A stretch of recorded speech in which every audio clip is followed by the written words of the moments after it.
It's a beautiful day in the shop. We are going riding tomorrow. So by the time you see this video, and I'll get this video out tonight hopefully for you guys so you can see it.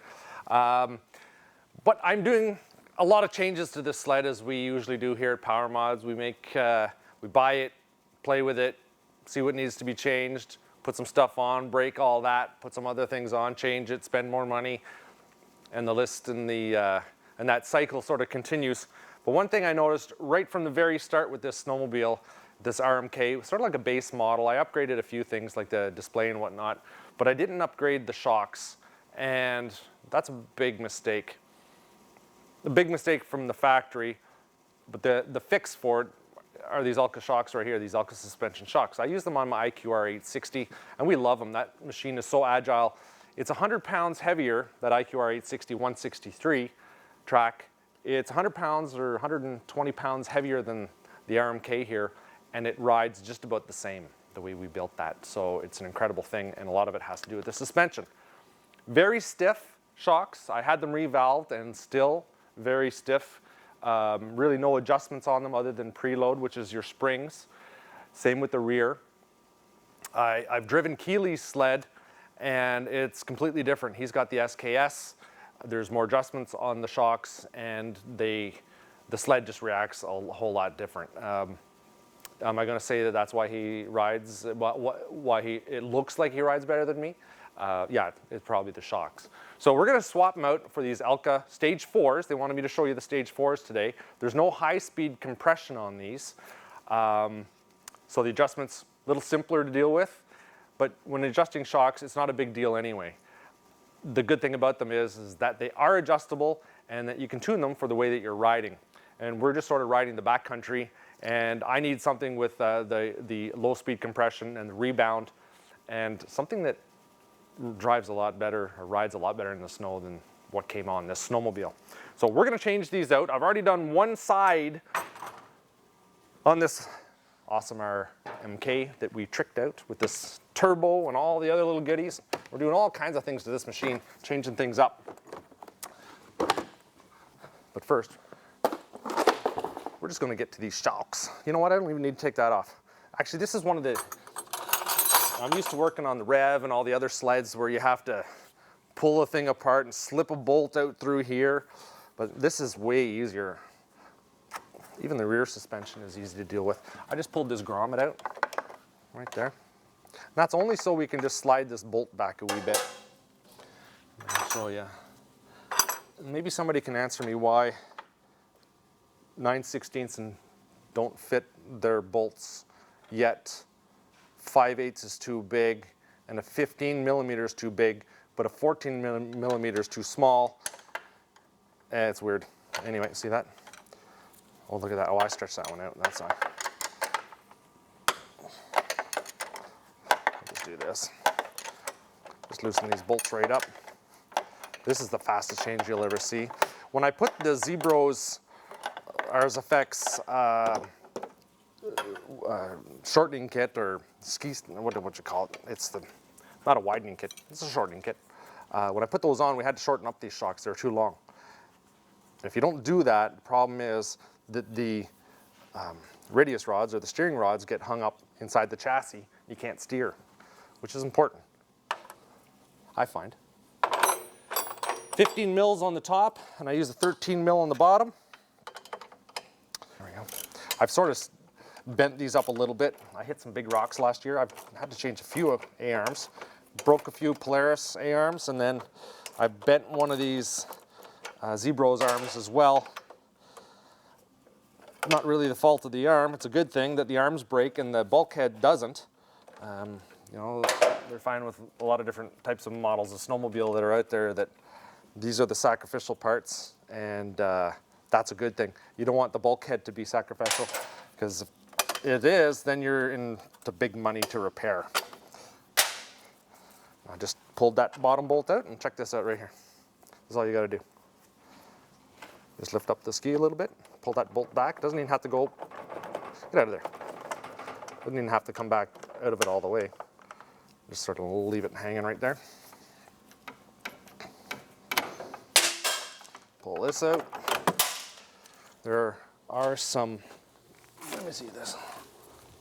There are some bushings in here and some spacers.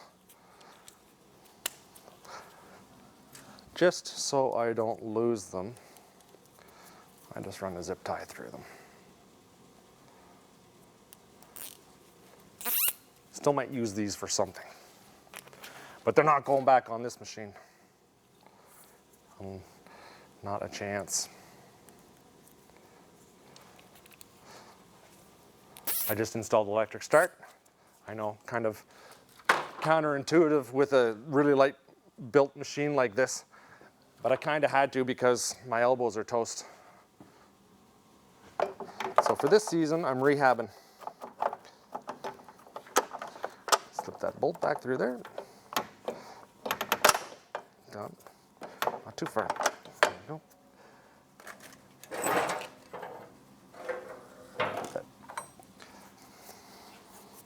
I don't crank it right up until the bottom is attached as well. These shocks come preset right from Elka, and they tell you where they are set at, which is kind of like, for these ones anyway, right at the middle position for rebound and compression. So these are the stage 4s. It's got the low speed compression. It kind of allows for fine tuning at lower speeds when you're hitting the whoops, or it allows for easy kind of transfer of the sled when you're braking or accelerating. If you're in a stage 5, it's got high speed compression adjustments as well. We have those on the other ones. They're really handy if you're a little more aggressive. See, I knew I was going to run into that issue. I should have put the bottom in first, but I need to bang that out a little bit. So yeah, if you'd want the stage 5 if you're into a little more aggressive riding, high speed cornering, big whoops, lots of whoops, where your shock needs to react really fast. As far as compression goes, of course you want a rebound setting as well. You got to have rebound as far as I'm concerned. That's basically controls the speed at which the shock, after it's compressed, comes back to full extension. But I just noticed right here, I sort of cranked this arm a little bit. And these little bosses, or whatever you want to call them off here, these little, what do you call those? What do you call those guys? Hey? Mounting plates. Yeah, the little mounting things. It's just kind of bent in a little bit. So We're going to unbend it. we're going to unbend it. There we go. That's how we do it around here. We just bang on it with a hammer. And if a small hammer doesn't do it, then you get a bigger hammer.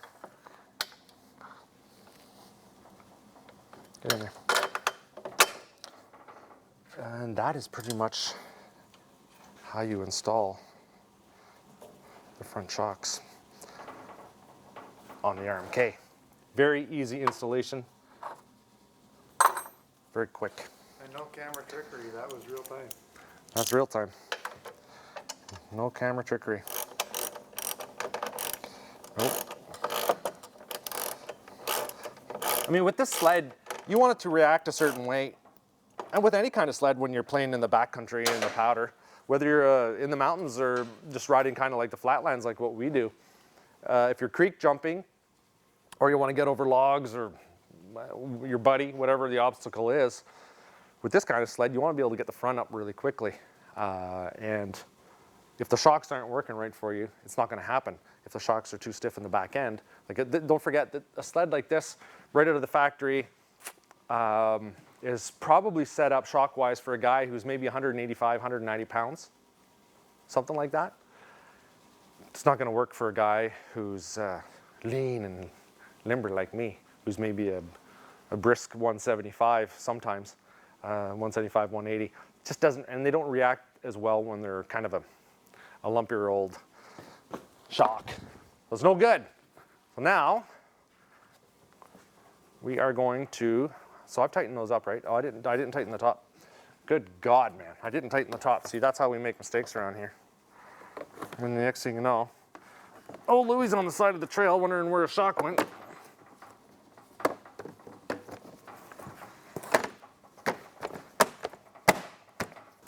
Boys, you should see what we have coming for next year. Ho, ho, it's going to be nice. Going to be exciting. I broke those rivets. We're gonna have to put some new rivets in there, Jamie. All right, now we'll get on to the back end. You know, Elka does give you these instructions that I dropped on the floor. Tells you exactly how to do things. It's actually a really nice printout. Tells you where to put your little rebound adjustment. Make sure that it's pointing outward. Kind of makes sense. You can't put the reservoir inward. It won't fit. Now, we'll move on to the back. Back's a little, it's not tricky, it's just more work. Moving on to the center shock. Elka recommends undoing the limiter strap. I had somebody ask me the other day, I want to make my RMK wheelie more. How can I adjust the limiter strap? Oops, I can't do this one. It's got to be the upper one. I see why. Because of the way the strap is built. Anyway, they said, can I adjust the limiter strap? I'm like, well, you don't need to adjust the limiter strap to make an RMK wheelie. They kind of want to do it. Anyway, his issue, it was a brand new machine, turned out being that the belt deflection wasn't set right from the dealer. The dealer didn't check it out before they let it go. That's not cool. That's not cool one bit. So it was slipping? Yeah, it was engaging halfway through the clutches there, so he's starting in like third gear, basically, if you were comparing it to a car. Well, that's no good. You can't do that. Once he did that, then no problemo. But yeah, you don't have to adjust the limiter strap to make an RMK wheelie. It's not right. There we go. I don't know if you boys can see that, but down there. I'm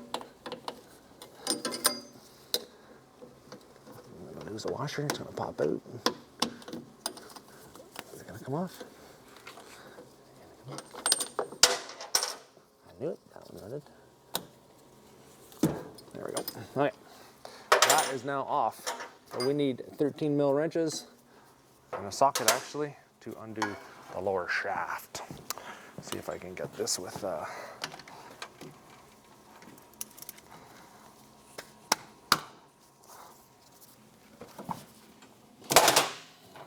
hey, stop that.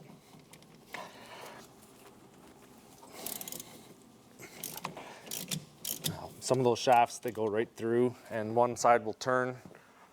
I don't pop the whole shaft out until I know that both bolts are loose. You don't pop the bolt out. See, is that turning over there? No. Yeah. No? It is, eh? Okay. That's going to tighten now.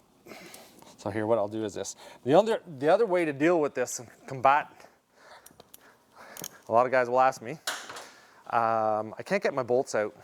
I'm trying to turn them out and it just spins and one side is spinning and it's not working. Well, you can put a ratchet gun on it.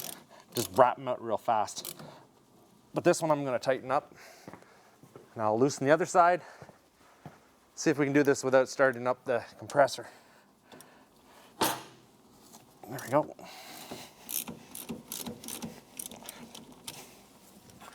Now, let's see. And these, now depending on what kind of driving you're doing,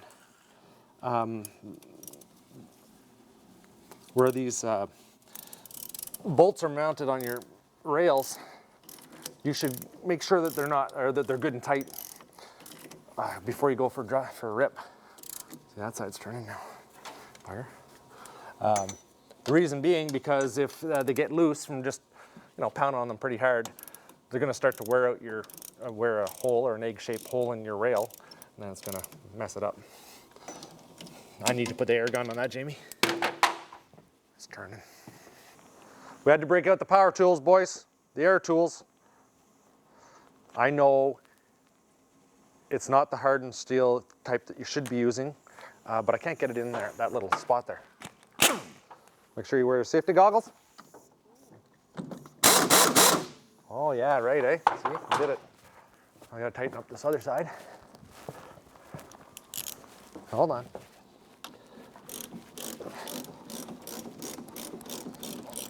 Is that side spinning? Yep. Why would you do that to me? Can you hold that, please? Did it come out? How far is it out? It's out a good way. Hey, oh, Jesus, it'll come out now. Oh, hurt myself. Okay.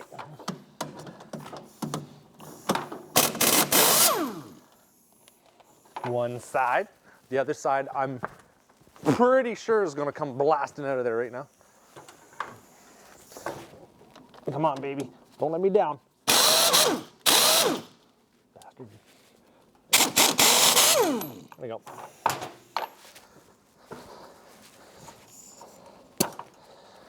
There we go. Works well.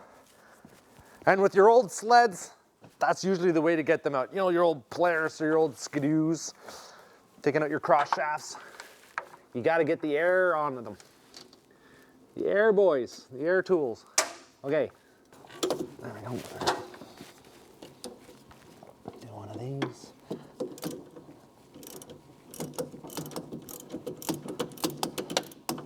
Yeah, I tried adjusting these. I know you can't see too much. But anyway, wouldn't work. Nothing. Gave me nothing. Wasn't happening. Now, when you take this shock out, there's going to be all kinds of little parts and pieces.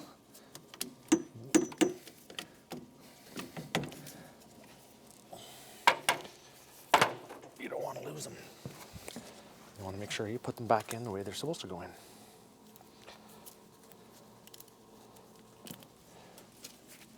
And we also want to make sure that our spacing is right, so everything moves along that shaft the way it's supposed to. And this here, you can see this. It tells you where the low speed compression is already set at and where the rebound is set at. So, that's your rebound right here. That's your low speed. Leave it right where it is for now. This is your preload. You just undo this little Allen key here and then you can adjust your preload. Alright, now let me see here.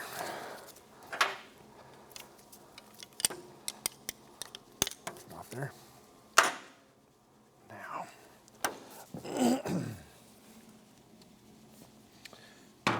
to make sure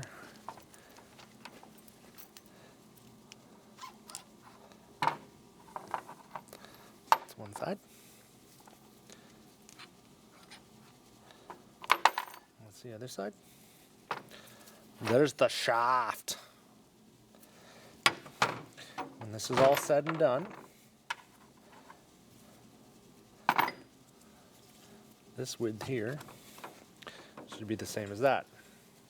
And it is. You don't want that slopping around on there, boys. It's not going to be good for you. Oopsie. Perfect. Now we went to Elka and we built our own set of shocks for that IQR 860. Everybody loves that at the show. You can get on it. Just rocks all over the place. It's really nice. But we built our own set of shocks. We know exactly how these are built. And when you have that opportunity to go in and see that and build them, you know, put the little valve shims in there and do all that and see how they're made, it's, I'm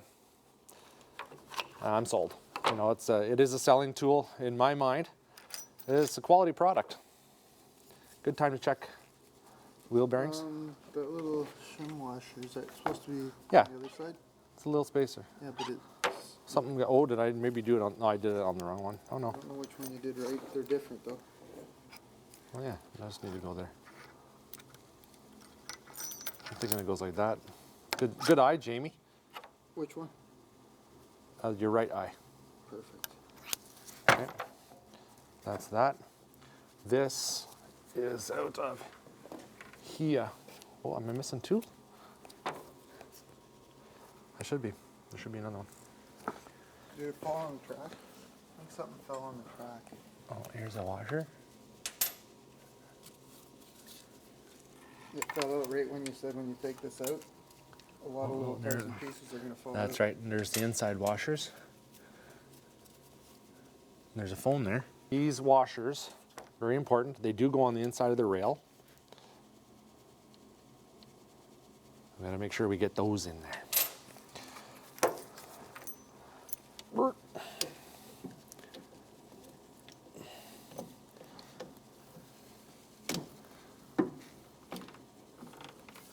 Put it in there. can't see. What if I do the other side first? Get out of there.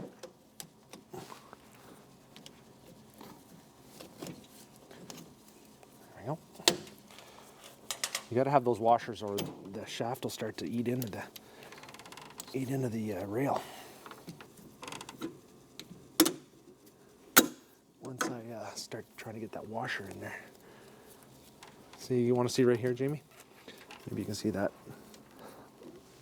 See the washer? It just went right in. You watch out. I'm watching this. Yeah, right. There. Just give this a quick little tighten. You got to make sure that your rebound adjustment is pointing out so you can get your screwdriver on it.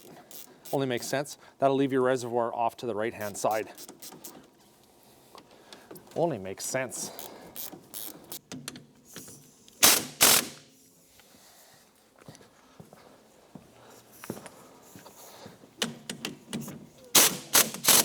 One thing that is important, make sure you go through, and I will do this, I'll just look up the specs to torque this all back together, all these bolts.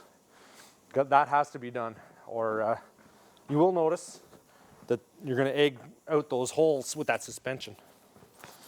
That just is a pain in the butt. Now we have to get the limiter strap back into place. And to do that, we will do a little trick. Little trick that only PowerModz knows. I'm kidding. It's not just PowerModz. So I'm gonna lift the back of this up. Oh, here, I'll just do this. I do have this.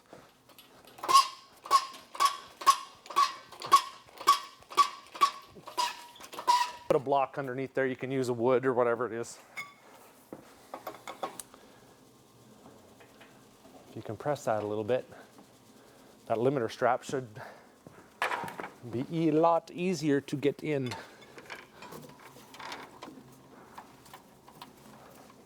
There we go. Oh yeah. You want to try from the other side? And if everything I do on snowmobiles, I always hate dealing with the limiter strap. Just a pain in the butt. They're never really fun to work with. There we go. There we go. I'm going to put this up again.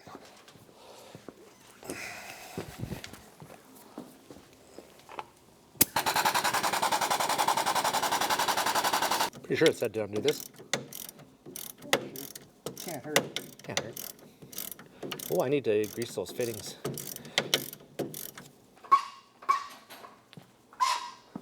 One of those.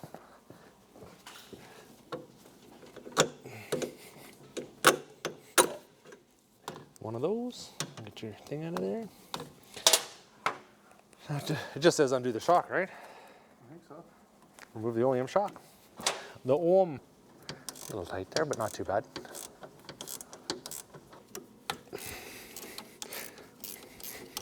What, you did the connecting rod? Yeah.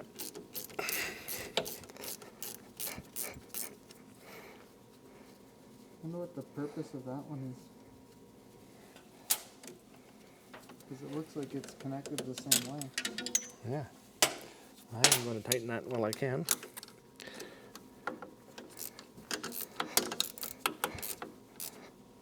There we go. Get that out of there. And wash any couple of shims in there, or sleeves. Buckle these up. So the piggyback reservoir goes here, and you'll see the rebound adjustment. Where is it? The rebound adjustment is right there. Oh, yeah. Okay, so that has to, if we place it in this way, we're not going to be able to adjust it. We want to be able to adjust it from the bottom. So it's got to go there. So, or sorry, this goes up here, it goes up higher, my bad. It goes up there. Does that make sense? Jesus, Murphy. Yes, because the rod was on the bottom. Oh yeah, you got to come up through the middle with a screwdriver to get to it.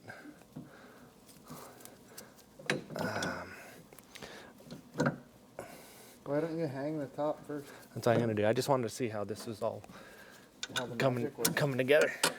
Exactly. Does that make any sense? Mm-hmm. And this one.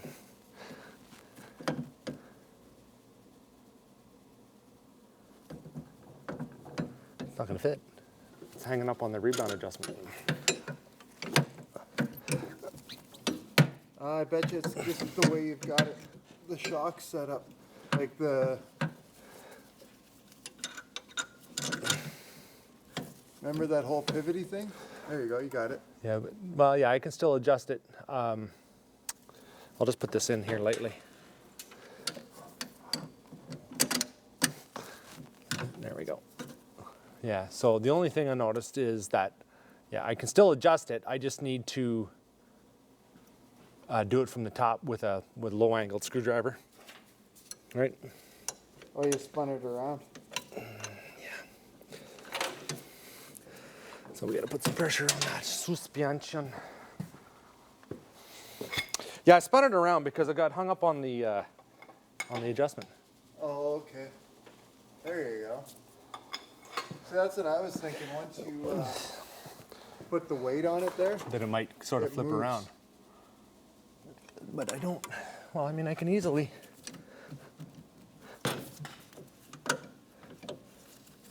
Let's just see. I mean, that's what we're here for.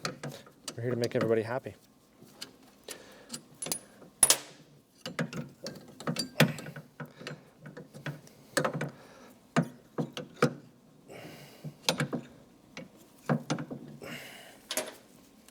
No, I don't think so. It might be that way. Yeah, let's just see. Yeah. yeah, that fits. That's how they say to do it. Okay, so do we have this little screwdriver? Not really. But you got to remember, you don't have everything hooked up yet. Yeah, but I'm not going to be able to get through this, even through this. Well, no, it's not. It's totally different. No, it's not going to be able to do it.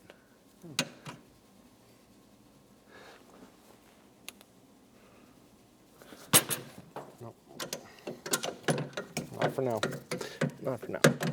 I like the idea of coming in and doing it from the top anyway. Tell you the truth, with my little screwdriver, there might got that goofy angled one. Coming in at the top first. Get in there.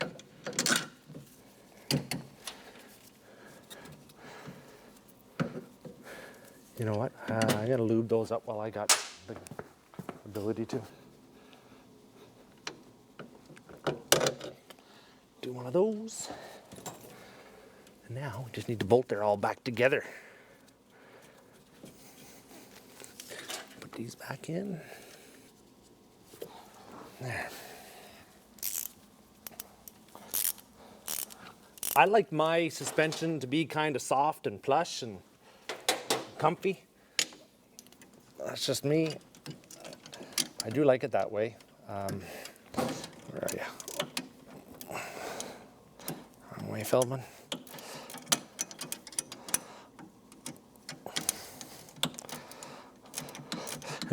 I kind of find that it's more reactive. You know, you could, if you want the front end to come up a little bit more, you can soften the back end, or the furthest back shock. This is the rear skid shock. This is the center shock. And then of course the two up at the front are the front shocks. So if you want to pop up the front, you can back off this and tighten up the front. For racing, there are a whole bunch of different things you can do. We'll get into that at another video,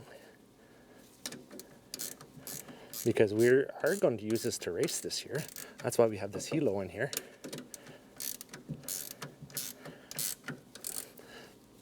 There's that. And this one's a little tighter, but there we go.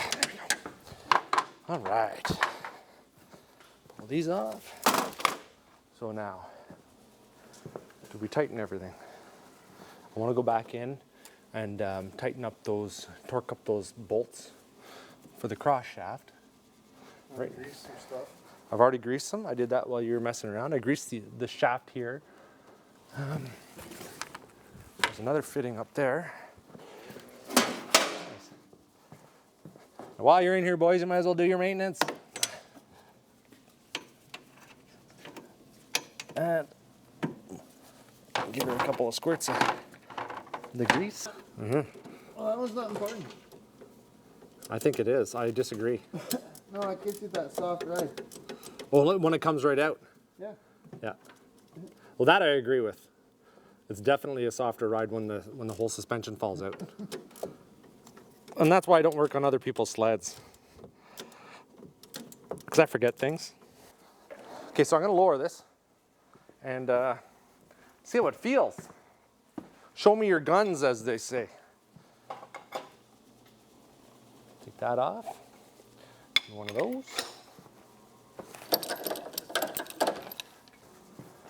Tight, tight. Tight, tight. Done. One thing I did also, I broke one of my sway bar links. So I just pulled the whole sway bar off, but I'm going to reattach it. I think this sled works better with the sway bar on it. Down. That's almost as good as Chris Angel. Not bad, right? Okay. That's nice. Stiff in the rear, but that's the helo doing that. That is definitely softer. Nice. Let's see how it sounds. Just kidding.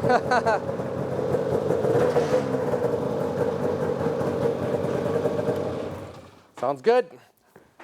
Thanks everybody for stopping by as usual. The snow is finally here. It's kind of raining outside right now, but where we go snowmobiling, it's not raining. We'll be heading out and having some fun. Gotta thank you for joining me. I have to thank Elka Suspension for their Stage 4s. Make sure you go check out Elka. They are a Canadian company, all made here in North America, which is an awesome thing. Also check out the Elka Suspension videos, the tour that I did of their shop. They explain the suspension, the products that they make, and the different stages of shocks. They're used on all kinds of things now. A lot of OEMs are actually using them, and they're a top quality, great quality product. You know, obviously we're going to be using it on this RMK. We've had them on the IQR here. We have the Stage 5s. Simon was working here. Get that out of there. Telling you boys, this is almost bang on with that RMK. It's amazing how similar those two sleds are, and it's all because of that suspension. I gotta thank you for watching as usual. Make sure you keep coming back. We're just over 90,000 subscribers. We're just about at that 100,000 mark. If you like my videos, please subscribe. It keeps me going, keeps me having fun. We do a face reveal at 100,000 subscribers. A face reveal? That's what all the moto vloggers are doing. They always do it with their helmets on. Oh yeah, well you get to see my ugly mug all the time anyway as it is. So yeah, no, that's it.